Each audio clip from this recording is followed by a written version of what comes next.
আমরা ধানের শীষের ভোট করব। 28শে ডিসেম্বর, আমরা আগামী 28শে ডিসেম্বর আমাদের মনোনয়ন জমা দেব। আমি সেই মনোনয়ন জমা দিতে যাব আপনাদের সাথে নিয়ে, আপনাদের কাছ থেকে দোয়া নিয়ে। দল ইতিমধ্যেই সিদ্ধান্ত নিয়েছেন, আমরা সেখান থেকে আলহামদুলিল্লাহ আমি অ্যাটর্নি জেনারেল পদ থেকে এসে আপনাদের সাথে আগামী দিন 24 ঘন্টা আগামী দিনগুলোতে সময় কাটাবো, এই প্রত্যাশা ব্যক্ত করছি।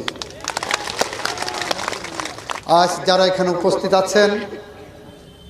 উপস্থিত হয়েছেন, অনেকের সাথে হয়তো আজকে দেখা হবে না, হাত মিলানো হবে না, কিন্তু আমি কথা দিচ্ছি 28শে ডিসেম্বরের পরের থেকে আমি 24 ঘন্টা আপনাদের মাঝে থাকবো, পাশে থাকবো, সবার সাথে আমি হাত মিলাবো, পাশে দাঁড়াবো, বুক মিলাবো, কথা বলবো, কেউ বঞ্চিত হবেন না।